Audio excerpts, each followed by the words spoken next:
Fala aí pessoal, sejam bem-vindos à aula de O que estudar agora. Então beleza, você está chegando na conclusão do curso, você vai finalizar o curso, mas você ainda não sabe para onde ir, certo? Porque eu te dei a base aqui, te dei os fundamentos, mas ainda tem muita caminhada para de fato tu conseguir aí adentrar o mercado ou se aprofundar e almejar uma carreira maior, se tu já está empregado, por exemplo, tá bom?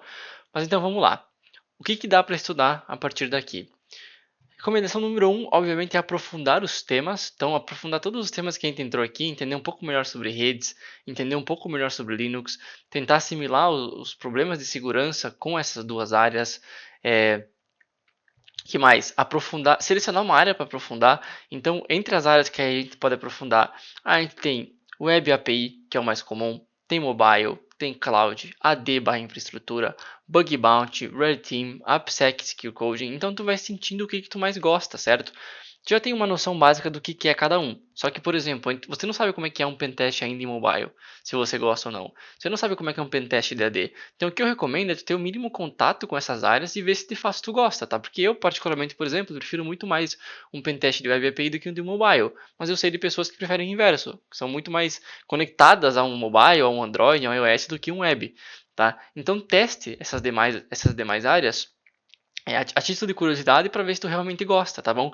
Tem pessoas que vivem somente do bug bounty, então talvez tu goste muito de ser um autônomo, trabalhar por conta própria, e tu se encontra aí no bug bounty, tá? Vai ter que se esforçar muito para ter sucesso, tá? Porque não é uma carreira fácil, já adianto para você, né? Viver de bug bounty não é fácil, mas sim pode render frutos promissores para você, se você for um cara muito bom em bug bounty. Eu gosto muito de Red Team, eu não gosto de ter um escopo definido. Eu gosto de Red Team, aquele ethical hacking mais cinematográfico, vamos dizer assim, né? Que daí tu faz lá o ataque de engenharia social, tu faz o phishing, tu cria aí códigos de command control, né? De C2 e tudo mais. Então talvez tu, né, se interesse mais pela área de Red Team. Ou, beleza, eu entendi a parte ofensiva, eu gostei da parte ofensiva, mas eu ainda gosto muito da parte de desenvolvimento. Então tenta se aprofundar na área de AppSec, na área de Secure Coding. Porque, beleza, a gente aprendeu como é que funciona, como é que explora um SQL Injection. A gente tem uma noção de como é que corrige, mas a gente não sabe como é que corrige de fato. Então tenta aprender como é que corrige um SQL Injection, como é que eu evito de colocar um SQL Injection num código em produção. Se eu posso adicionar alguma ferramenta numa esteira de CI/CD, por exemplo, para evitar que algum código com vulnerabilidade seja feito o upload, como é que eu faço a correção de um IDOR, como é que eu faço a correção de uma vulnerabilidade específica, como é que eu faço o threat modeling no sistema, então para desenvolver ele desde o zero, pensando em segurança, tá? Então são diversas áreas aí para testar e para se aprofundar, porque dificilmente sem testar tu vai saber se tu gosta ou não, tá bom? Voltando aqui, o que mais tu pode estudar? Tu pode estudar para certificações, então tu pode tentar uma DCPT, da DSEC, tu pode tentar uma USCP, tu pode tentar uma EJPT do INE, que é mais tranquila, tá? Tem diversas certificações, a gente já falou delas lá no capítulo 1, tá bom? No módulo 1. Tu pode botar a mão na massa aí para a prática, então procurar bug bounty, lembrando que muitas vezes tu pode se frustrar com o bug bounty, né? Pode ser uma consequência.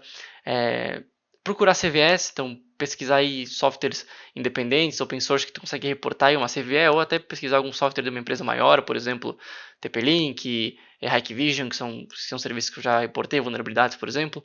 Então pode ser aí uma ideia boa também de colocar a mão na massa e estudar através da prática. Desenvolver uma ferramenta própria, talvez, para identificar alguma vulnerabilidade de modo automático, ou te ajudar na enumeração e etc. Tá? Desenvolver ferramentas também pode ser um ótimo caminho para evoluir nos estudos.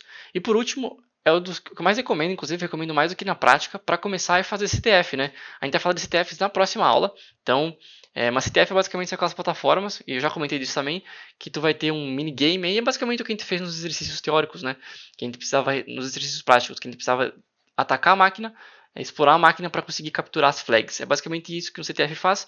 Só que, claro, né, pessoal, existem diversos CTFs de diferentes áreas. Então, tu vai ter um CTF a respeito de mobile, tu vai ter um CTF que vai envolver Web API, tu vai ter um CTF de AD e assim por diante. Então, recomendo muito fazer CTF porque está alinhado com a próxima aula e com a aula sobre o que botar no currículo também. Porque isso, de certa forma, demonstra que tu tem algum conhecimento além de te fazer a estudar, né? Porque se tu tá lá, tu se depara com um ambiente e tu não sabe como explorar ele, tu vai ter que estudar de alguma forma para aprender a explorar aquele ambiente. Então, o CTF pode ajudar muito nesse processo. E aí, uma dica minha, pessoal mesmo, para qual área que eu iria? Eu gosto de todas, ou eu não gosto de nenhuma, né? Eu espero que você goste de alguma, pelo menos, mas vamos supor que você gosta de todas. Eu focaria mais em Web API. Por quê? É mais tranquilo de aprender no começo, tem muito mais vagas, tá? São raríssimas as vagas que eu vejo de pentest, de ethical hacking, que pedem, por exemplo, algumas dessas, mas não pedem Web API. Para mim, a maioria das vagas, 90%, vão pedir que tu tenha Web API, e aí elas pedem as demais como diferencial, ou também pedem alguma outra. Por exemplo, é muito comum das vagas pedirem Web API e Mobile. Tá? São as duas áreas mais comuns, tá? Mas ela pode pedir Web API e AD, pode pedir Web API e Bug Bounty não, né? Pode pedir Web API e Red Team, pode pedir Web API e Cloud, tá? Mas na maioria das vezes ela sempre vai pedir Web API. Muito raro ter uma vaga que vai pedir só mobile, que vai pedir só cloud. Tá? Existem, mas são muito mais esporádicas e raras. E se tu objetivo agora é só achar um trabalho na área, eu recomendaria então começar com web e API. Pelo menos fazer uma base, e aí depois que tu fez a base em web API, expandir o teu conhecimento e ir para uma das outras, e aí sim tu pode se especializar em uma das demais, caso o teu foco principal não seja esse. Tá bom? Aí fica com uma dica pessoal. Mas é isso, tá? Lembrando, eu mostrei para vocês o básico do básico. Por exemplo, Bug Bounty, tu vai ter muitas ferramentas de enumeração que tu vai ter que aprimorar. Tu vai ter que descobrir novas vulnerabilidades web. Tu vai ter que descobrir métodos novos de exploração, principalmente de enumeração, tá? Bug Bounty é muita enumeração. Então, diversas ferramentas que a gente não passou aqui que tu vai ter que aprender. AD nem se fala, então, porque a gente não falou de nenhuma vulnerabilidade AD. Basicamente, tu vai ter que aprender muito de como funciona um AD, né? Que seria um Active Directory. E, enfim, tá? Só como última recomendação, eu vou ir lá para Portswigger para mostrar para vocês o, o site da Portswigger, caso tu queira se aprofundar em web e API. Tô aqui no site da Portswigger, tá? É só pesquisar Portswigger, vai ser o primeiro link. E aí tu pode vir aqui em Academy, tá? E aqui em Academy tu pode criar uma conta e tu vai ter muitos laboratórios para estudar, tá? Laboratórios sobre SQL Injection, XSS, CSRF, XXE, testar uma API, testar um NoSQL, LLM, Atex, tá? Que são muito comuns hoje em dia, tá? Então eu recomendo muito, se tu quer se aprofundar em Web API, que o teu próximo caminho seja resolver aqui os laboratórios da Portswigger, tá? Porque não só eles ensinam sobre as vulnerabilidades, talvez de uma forma muito melhor do que eu expliquei, mas eles também vão ter os laboratórios. Então tu simplesmente vem aqui, clica para resolver um laboratório, então tu vai aprender, eu vou aprender sobre o XSS, eu vou aprender sobre um XSS refletido, um XSS armazenado, e depois que tu aprendeu, tu pode ir resolver os laboratórios, tá? Então vamos pegar aqui ó, Exploiting XSS Vulnerabilities, e tu tem os laboratórios, tá? Tu clica aqui, simplesmente clica aqui em Access Lab, para mim tá pedindo para eu logar, vai pedir para eu logar, e tu vai rodar o laboratório, simplesmente assim, e tu consegue interagir com ele. Tendo um burp switch, já é o suficiente para tu interagir com ele, tá? Porque ele vai spawnar em um laboratório que tu consegue acessar pela internet, inclusive, não precisa nem de VPN, e tu vai conseguir aí resolver cenários reais de vulnerabilidades. E aqui, é claro, né, pessoal, ele fala muito mais detalhado do que a gente abordou no curso, tá bom? Então, se tu vai se aprofundar em Web API, minha recomendação em seguida vai para Portswigger. E se quiser, né, resolva os labs e eles têm uma certificação, tá? Não é tão requisitada hoje em dia no mercado, mas eles têm, que inclusive eu tenho, então se eu tiver alguma dúvida, tu pode até me perguntar sobre, tá? Eu tenho um GitHub lá, uma pagininha legal que fala sobre como se preparar para a certificação deles. Não pode ser um caminho, aprender sobre as vulnerabilidades, né? Sobre todos os tópicos, ó, aqui ele vai ter todos os tópicos, e depois que tu aprendeu sobre isso, fazer a certificação para ser a tua primeira certificação, beleza? Aqui, ó, certificação aqui da Portswigger.